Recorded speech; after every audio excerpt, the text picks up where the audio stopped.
کہ اللہ تعالیٰ انسان سے 70 ماؤں سے زیادہ پیار کرتا ہے، سبحان اللہ، لیکن اس کے پیار کو کبھی ہم نے سمجھنے کی کوشش نہیں کی۔ اس کا سب سے بڑا پیار ہمارے ساتھ یہ ہے کہ ہمیں اپنے حبیب کی امت سے پیدا فرمائے، سبحان اللہ، ماشاء اللہ، اور اس کے بعد اپنے حبیب کو ایسی شریعت عطا فرمائی جس میں اعمال اتنے سہل اور آسان ہیں، نیکیاں اتنی آسان کر کے اجر اتنا بڑھا کر ہمیں عطا فرمائی کہ 1,24,000 کم و بیش انبیاء کی میں کسی نبی کی امت کی اتنی آسانی عطا نہیں فرمائی۔ سبحان اللہ، میں کچھ باتیں اس میں سے آج آپ کی خدمت میں عرض کروں گا۔ جو آیا مبارکہ تلاوت کی، اللہ فرماتا یرید اللہ بکم اليسر،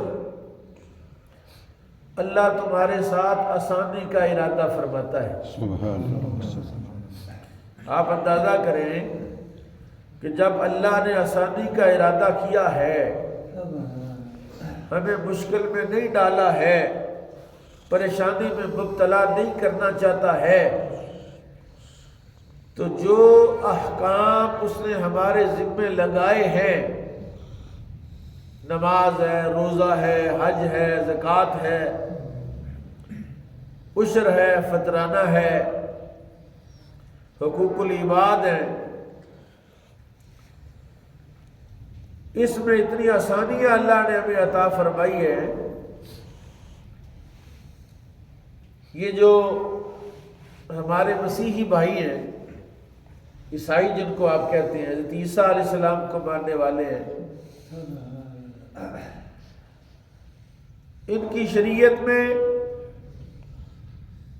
افطار یا سحر کا ایک وقت ہے بس۔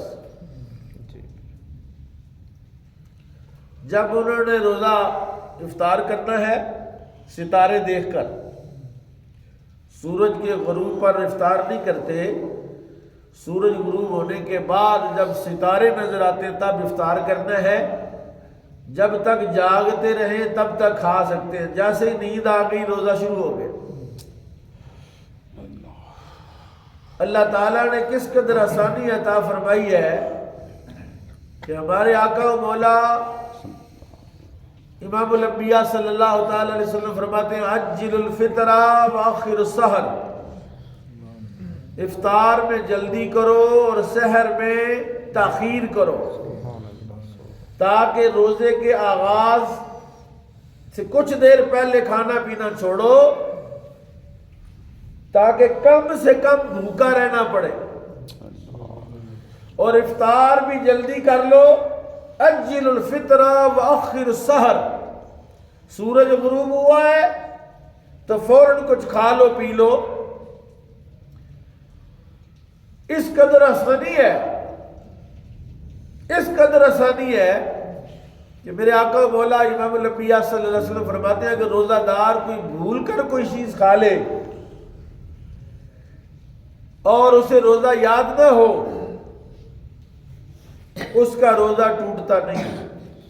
سبحان اللہ، بلکہ اس سے بھی میں آپ کو ایک لذیذ بات عرض کروں کہ اگر کسی شخص کے سامنے کوئی روزہ دار ہو، وہ بھول کر کھا رہا ہو یا پی رہا ہو، اگر وہ کمزور ہے، بوڑھا ہے، جسمانی طور پر وہ کمزور ہے، اسے روزہ یاد نہ کرائے جب تک رج نہ مار لے۔ اللہ، یرید اللہ بکم اليسرا، یہ ہے یسر کی صورتیں کہ ماڑا بندہ ہے، کمزور ہے، روزہ رکھ لیا ہے، وہ بھول کر کچھ کھانا پینا شروع ہو گیا، کوئی روزہ یاد نہ کرائے اس کو، تا وقت ہے کہ وہ رج مار لے، پھر اس کو کہ بھائی تیرا تو روزہ نہیں تھا۔ میرے آقا فرماتے اس کا روزہ ٹوٹے گا، اللہ اس کو روزے کا ثواب ہی عطا فرمائے۔ سبحان اللہ، اور اگر کوئی جوان صحت مند تندرست توانا آپ کے سامنے روزہ بھول جائے اور وہ کھا لے پی لے، اسے فوراً یاد کرا دو. یرید اللہ بکم اليسر ولا یرید بکم العسر. میں آپ کی خدمت میں استقبال رمضان کے حوالے سے کچھ باتیں عرض کرنا چاہتا ہوں. میں ناروال سے آیا ہوں، بارش ادھر شروع ہو گئی، ارادے میں بہت زلزلے آئے، لیکن میں نے کہا وعدہ کیا ہے، ارشد صاحب کو کہا بھی بارش ہے چکڑ آ رہے ہیں، تو انہوں نے کہا نہیں جی وہ آنا ہی آنا ہے. آپ اندازہ کریں کہ ابھی آپ کی مسجد میں چند لوگ بیٹھے ہوئے ہیں، لیکن چند ایک ہفتے ڈیڑھ دو ہفتے کے بعد اس مسجد میں چند لوگ نہیں ہوں گے، مسجد کھچا کھچ بھر جائے گی. کیوں بھر جائے گی؟ اب کیا تکلیف آنے میں؟ رمضان میں کیا ہوگا؟ یرید اللہ بکم اليسر ولا یرید بکم العسر. یسر کی ایک صورت یہ ہے کہ نبی کائنات امام الانبیاء صلی اللہ علیہ وسلم فرماتے ہیں غلقت ابواب النار وسلسلت الشیاطین. اللہ جہنم کے دروازے بند کر دے گا، شیاطین کو جکڑ دے گا، اور خیر کے دروازے فتحت ابواب الرحمہ، رحمت کے دروازے کھول دے گا تاکہ میرے حبیب کی امت دل کھول کے نیکیاں کر لے. آج کل تو نیکی ہوتی نہیں. کتنے بندے ہیں جو بارش کی وجہ سے، کیچڑ کی وجہ سے نماز مسجد میں نہیں آئے کہ چلو کوئی نہیں یار موسم ٹھیک نہیں ہے، موسم خراب ہے. حالانکہ اس کو خراب موسم نہیں کہتے، پہلے موسم خراب تھا. پتہ ہے جب بارش نہیں ہو رہی تھی، فصل تباہ و برباد ہو رہی تھی، تو وہ خراب موسم تھا.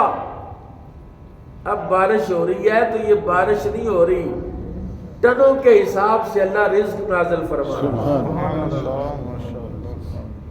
اللہ کہتا ہے میں نے آسمان سے یہ پانی نازل کیا ہے، اور یہ پانی نہیں ہے، میں آسمان سے تمہارے لیے رزق نازل کر رہا ہوں.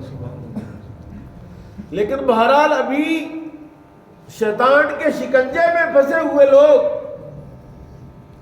اللہ سال کے بعد ایک مہینہ عطا فرماتا ہے کہ امام الانبیاء صلی اللہ علیہ وسلم فرماتے ہیں بدبخت ہے، بد نصیب ہے جو ماہ رمضان کو پائے اور اپنی بخشش کروا کے جنت میں نہ داخل ہو جائے. سبحان اللہ. میرے آقا نے ارشاد فرمایا یرید اللہ بکم اليسر کی ایک صورت میں عرض کر رہا ہوں کہ اللہ تعالیٰ آسانی کا ارادہ کرتا ہے. جب کوئی بندہ رمضان المبارک میں سحری میں اٹھے گا تہجد کے لیے یا سحری کھانے کے لیے، جس بستر پر سویا ہے وہ بستر اس کے لیے بخشش کی دعا کرے گا. سبحان اللہ. جب وہ اس نل کا ٹوٹی کا کھولے گا وضو کے لیے، جتنا پانی استعمال کرے گا پانی کا ہر قطرہ اس کی بخشش کی دعا کرے گا.